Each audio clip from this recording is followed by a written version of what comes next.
Saludamos con mucho cariño a los que nos visitan a nuestro canal. En este video vamos a tratar un asunto que puede resultar un poco extraño. Nosotros nos hacemos la pregunta: ¿hay vasos especiales en el pueblo de Dios? Para responder esta pregunta, tengamos en cuenta que todas las personas que tienen una misión en esta tierra, por insignificante que parezca, cada individuo es inigual, tanto ahora como por toda la eternidad, pues a cada uno le es asignado por Dios que ocupe un lugar especial y personal, a fin de que lleven a cabo algo individual, y esto se aplica con mayor razón dentro de la esfera del pueblo de Dios. Nadie nace por casualidad para vivir en la casualidad y cuyo futuro sea la casualidad. Dios no deja nada a la casualidad. Veamos el ejemplo del apóstol Pablo. En el libro de los Hechos, en el capítulo 9, vemos el dramático escenario de la conversión del apóstol de los gentiles. En el versículo 9 de ese 15 de ese capítulo 9, el Señor le dijo al discípulo Ananías, que estaba en Damasco, dice: ve, porque instrumento escogido me es este, se refería a Saulo de Tarso, para llevar mi nombre en presencia de los gentiles y de reyes y de los hijos de Israel. Este versículo enseña el propósito y el designio de Dios en la vida de los hombres, en términos generales. Por supuesto que Dios conocía a Saulo y a Ananías, y ambos tenían lugar en ese plan, pero no podían ser vasos aislados. El cuerpo de Cristo es pluripersonal, de manera que de ese propósito divino también participan todos los hombres. En torno a esto, en teología se conocen dos términos. El uno es teísmo, con T de tarro, y el otro es deísmo, con D de dedo. Teísmo y deísmo. Entonces, el teísmo enseña que Dios no solo creó todas las cosas, sino también que conserva el interés por su creación, dirigiendo y ejerciendo la influencia de su voluntad sobre las vidas humanas, para cumplimiento de sus propósitos, determinando de cierta manera sus destinos. Téngase en cuenta que Dios también galardona y castiga a los hombres, y de manera general interviene sobre la vida humana, siendo Él la meta apropiada de todos los hombres. Y esto tiene aplicación con mayor razón en la esfera de la Iglesia del Señor Jesucristo. El deísmo, en cambio, acepta la existencia de un Dios con minúscula, o de dioses si es el caso, o de fuerzas cósmicas que habrían creado al universo. Sin embargo, ese ser no se interesa por ese universo que supuestamente creó, habiéndose apartado del mismo, haciéndose a un lado. Y claro, tampoco se ocupa en hacer justicia y castigar ni galardonar a nadie. Vemos pues que el interés de Dios no tiene solo un carácter general que reduce a los hombres a personas sin nombre. Por el contrario, el Señor se interesa individualmente por cada uno y tiene una misión para cada uno, por muy insignificante que pueda parecer. De esa forma, todos los hombres en este sentido pueden ser vasos o instrumentos para el bienestar de sus semejantes humanos. Aquí se nos revela que Dios ejerce su poder y majestad para predestinar a los hombres, como lo hizo con Pablo, para que fuese hecho un vaso escogido, habiéndole sido conferida una misión distintiva. No se nos ha informado de qué manera el libre albedrío de Pablo cooperó con el propósito divino. Pero vemos que Saulo de Tarso sometió su voluntad a la voluntad del Señor cuando le dijo: Señor, ¿qué quieres que yo haga?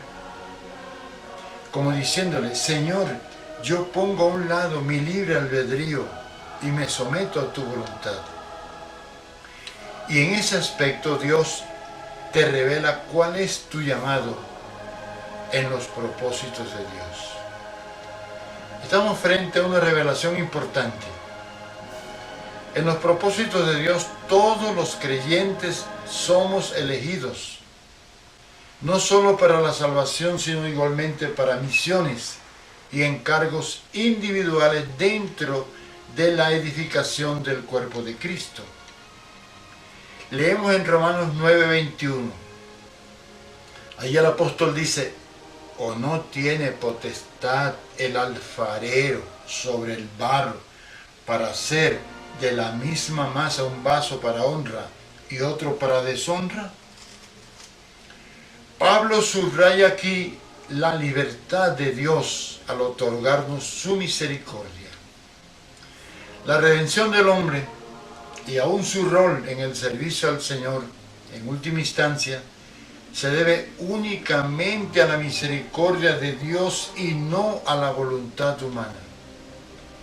Dice en Romanos 9:16: así que no depende del que quiere ni del que corre, sino de Dios que tiene misericordia.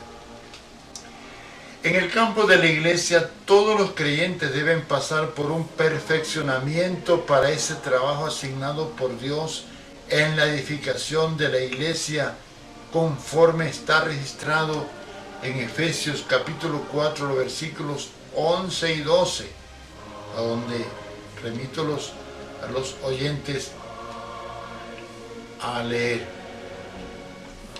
Como consecuencia de ese perfeccionamiento que se registra allí y crecimiento espiritual, el creyente va tomando conciencia de cuál sea su llamado específico dentro de un ministerio colectivo, donde cada misión es tan importante como aquellas que consideramos que reciben esos vasos especiales.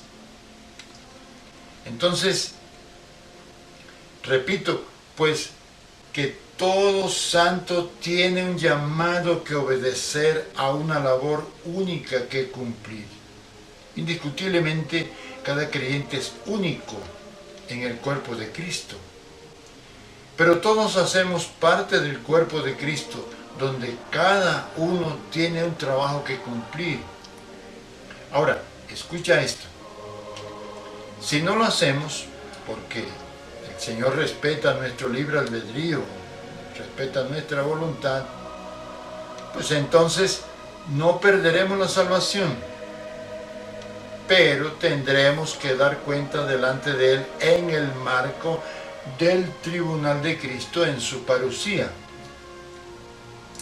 Una prueba incontrovertible de que todos somos vasos escogidos para uso exclusivo de Dios es que absolutamente todos recibimos talentos a fin de llevar a cabo nuestra misión.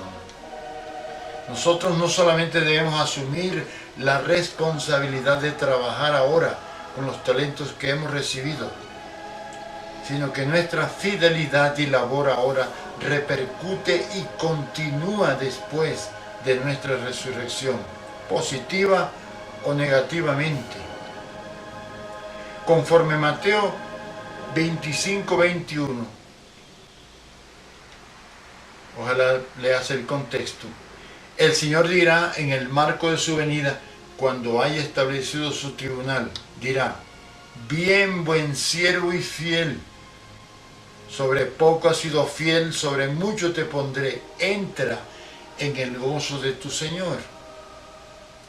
Pero conforme el contexto, el creyente puede ser un mal siervo, un siervo irresponsable, y como consecuencia puede quedar un tiempo lejos de la presencia del Señor, en las tinieblas de afuera, hasta su completa transformación.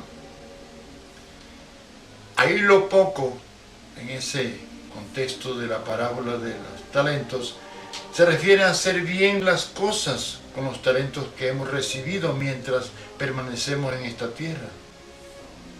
Dios evalúa nuestra obediencia acá. Pero lo mucho significa que nosotros vamos a seguir trabajando en los intereses del Señor en su reino. Y esto no solo en el milenio, sino en la eternidad. Pues los planes y propósitos del Señor son eternos. Pero para eso debemos ser fieles desde ahora y ser calificados como dignos. De lo contrario tendremos serias dificultades. Hermanos, en la parábola de las 10 vírgenes hay una seria señal. Allí solamente 5 vírgenes eran vencedoras. Las otras también eran salvas y por eso resucitaron juntamente con el resto. Pero eran insensatas, no hicieron la voluntad de Dios, no se percataron de su llamado. Y tal vez por eso se recargó el trabajo en las vencedoras. Sí, todas resucitan, pero 5 no pudieron entrar a las bodas. Eso significa que un número altísimo de creyentes en la iglesia no podrán participar de las bodas del Cordero, y no todos en la iglesia podrán vestirse de lino fino, limpio y resplandeciente, pues no todos podrán presentar acciones justas delante del Señor. Pero nosotros, los que vivimos en esta tierra, todavía tenemos la oportunidad de conocer al Señor Jesús, de madurar, de ser transformados a la imagen de Cristo.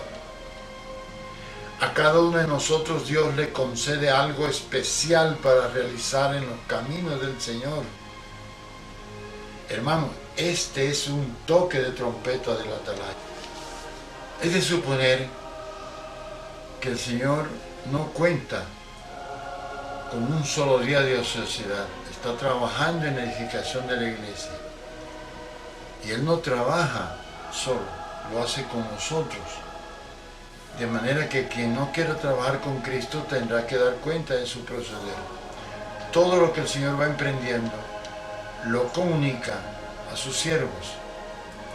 Pero son siervos que tienen comunión con Él. ¿Eso qué significa? Que hay siervos que no tienen comunión con el Señor. Hay siervos que no tienen la comunión o la tienen muy débil. De manera pues que se debe observar que Dios determina los acontecimientos de la vida de cada hombre a fin de hacerlo apto para el tipo de vaso que debe ser, para la obra particular que cada uno necesite realizar en la vida. Así es como en el caso de Saulo de Tarso, todo cuanto él había recibido y aprendido, la educación que había recibido incluso en la Academia de Gamaliel y su preparación intelectual en la religión judía, e incluso el contexto de su personalidad y su misión encomendada por el Sanedrín, todo eso contribuía para hacer de él un vaso como el que Dios quería. Dios otorga y utiliza los dones naturales de un individuo y ordena su forma de entrenamiento y desarrollo incluso antes de su conversión, a fin de prepararlo para la obra y la misión que debe recibir después de su conversión. Las personas van por el mundo ignorando que Dios interviene en sus vidas de alguna manera. Tenemos, por ejemplo, el caso de Ciro, un rey pagano persa, a quien Dios llama mi pastor, mi siervo, por lo menos un siglo antes de que naciera, y por medio de quien Dios decreta la restauración de Jerusalén 150 años antes de que este rey firmara el edicto. Eso lo puedes leer en Isaías 44, 28.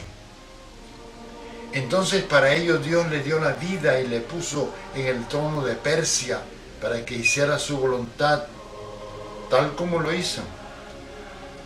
¿Cuántos gobernantes en la historia han ignorado que Dios es quien quita reyes y pone reyes?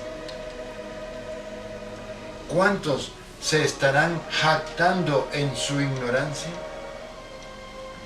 De manera que para nosotros, como hijos de Dios, es peligroso andar por ahí haciendo lo que nos plazca.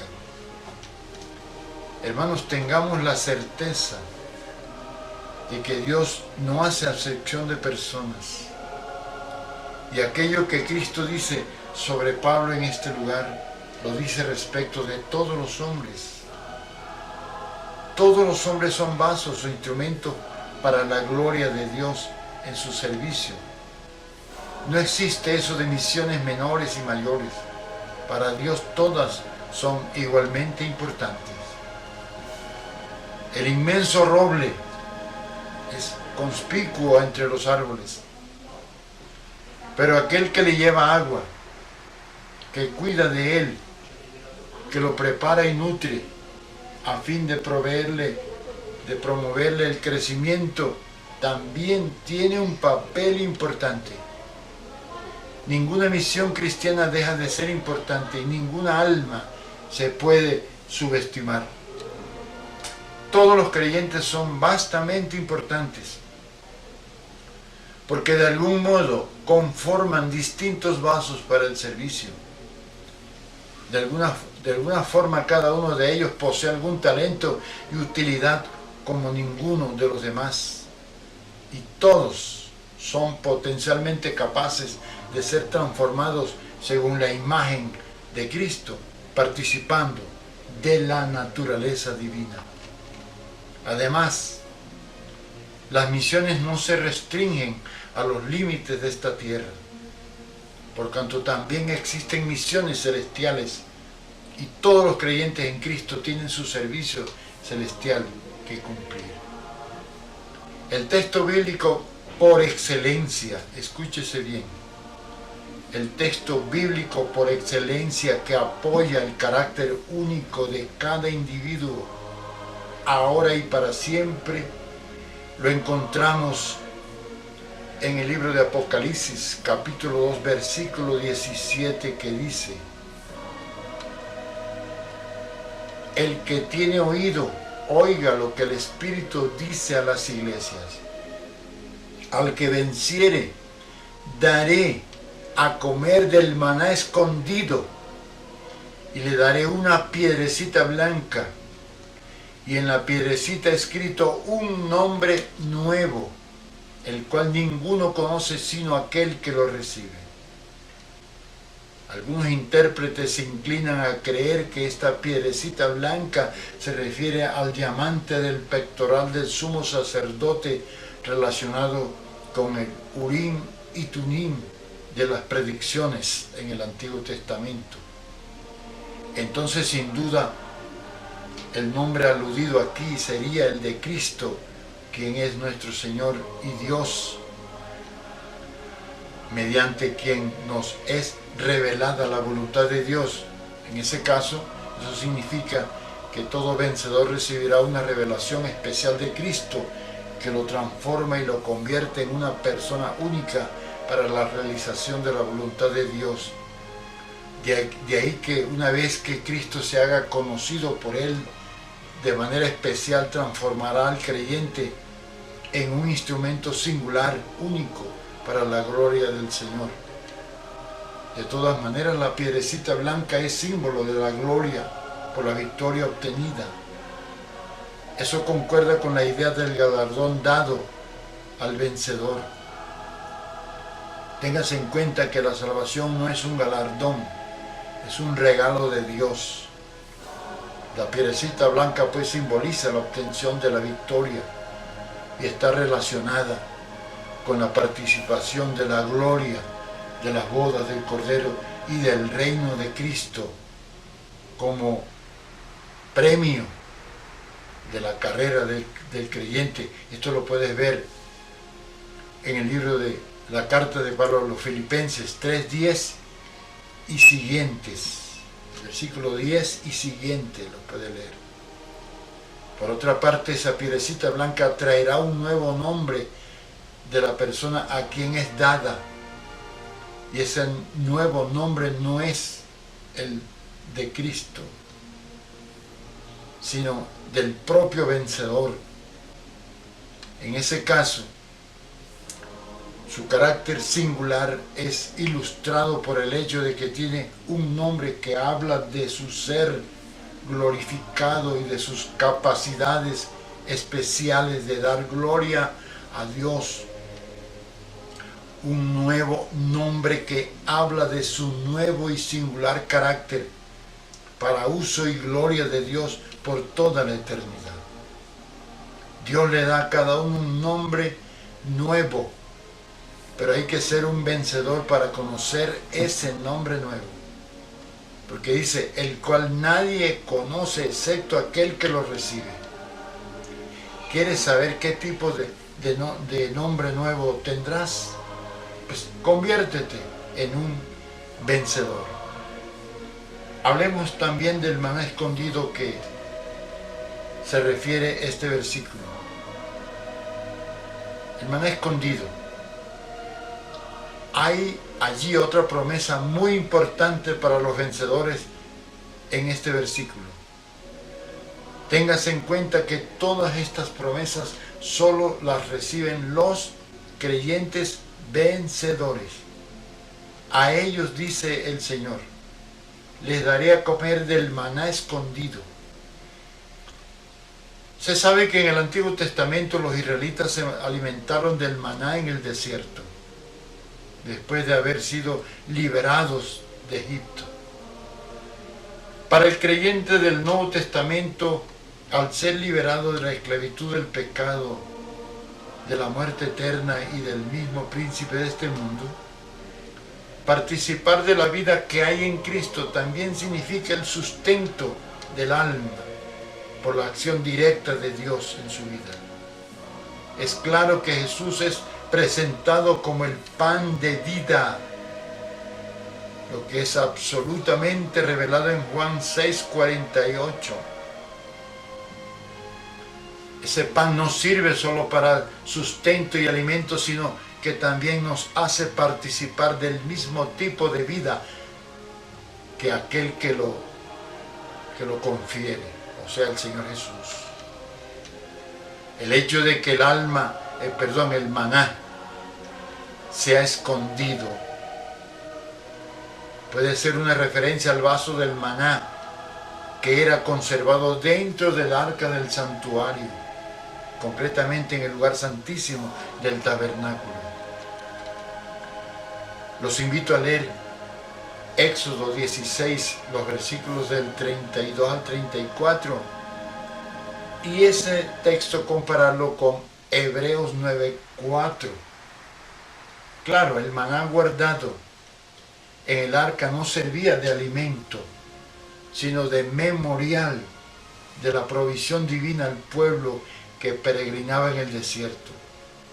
Que es un gran milagro ocurrido durante 40 años. Ahora, en esta era de la gracia, nosotros también somos meros peregrinos en este mundo y necesitamos ser alimentados del maná. de ese maná que ahora está escondido para un amplio sector de los creyentes. Sí, como lo declara Juan 6:48, Cristo es el pan de vida. Cristo nos ofrece sustento espiritual y esto encierra una verdadera transformación mística, porque ese sustento significa que el Señor nos hace partícipes de su propia naturaleza. Pero esa provisión no será evidente excepto para aquellos que la desearen profundamente y la buscaren.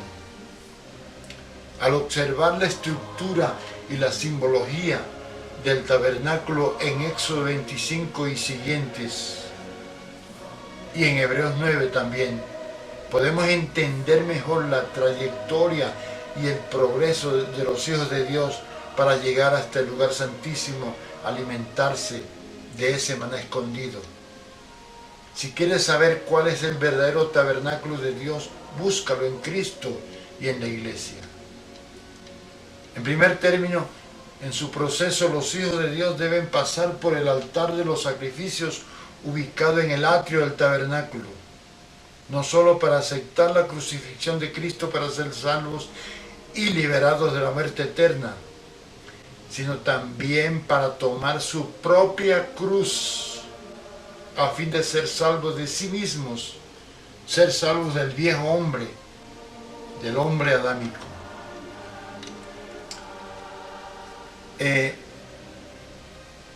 Por otra parte,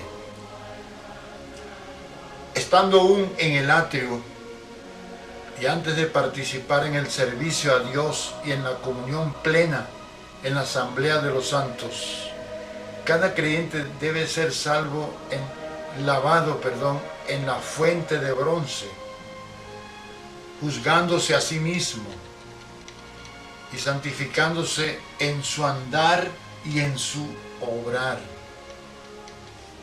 El siguiente paso entonces, habiendo pasado por la cruz y por la fuente, el siguiente paso es entrar ya en el lugar santísimo.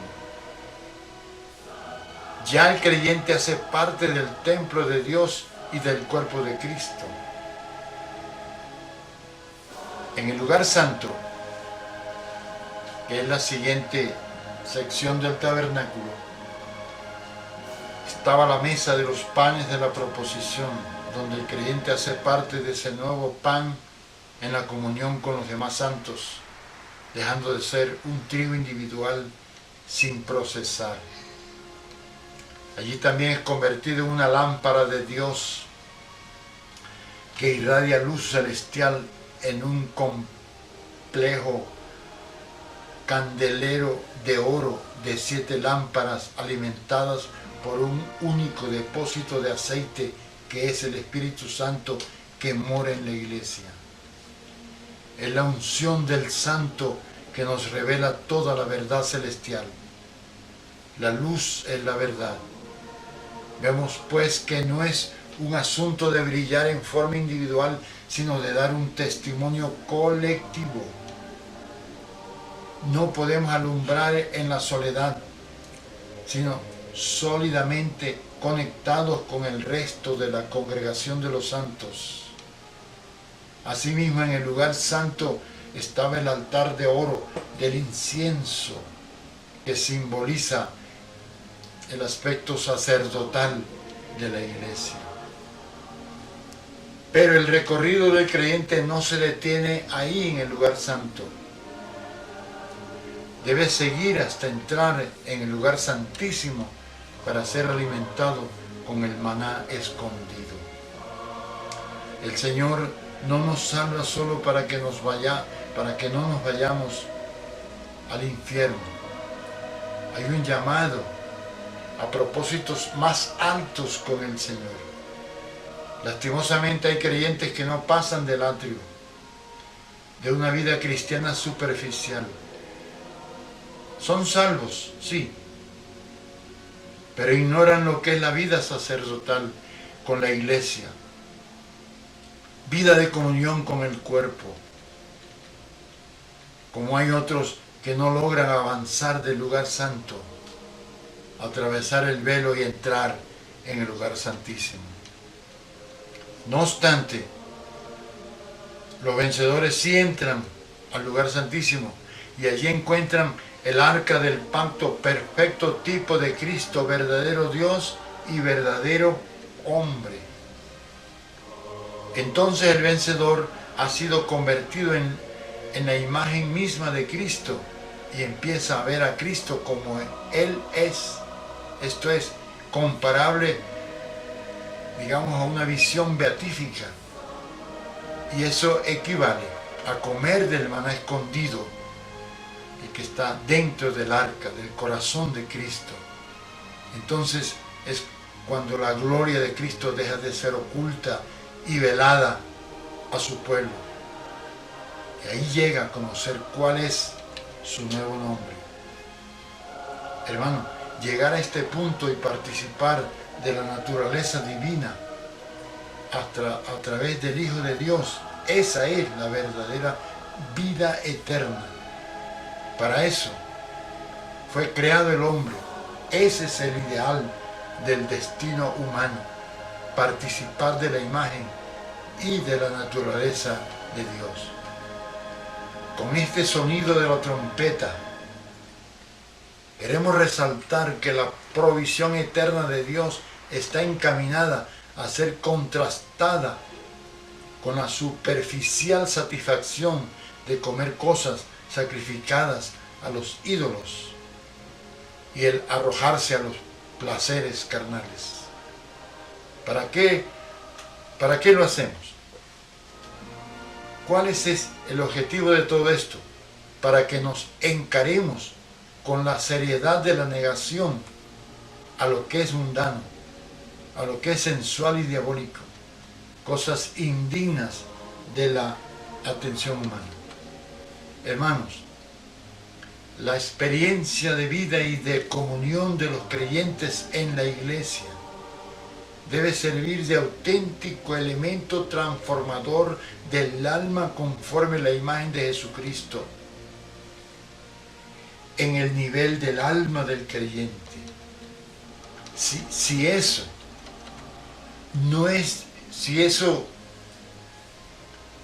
no se está logrando en el marco de nuestra congregación local, algo está fallando. Si tu vida es conducida por el Espíritu de Dios como es debido, eso trasciende a una constante transformación de tu personalidad. Ten en cuenta que el empeño del Espíritu Santo es elaborar en ti una duplicación de Cristo. Hacer de ti una duplicación de Cristo. Y esto es factible. Solo falta que tú voluntariamente lo quieras. Recuerda, el llamado es para todos. La Biblia dice, al que venciere. Gracias.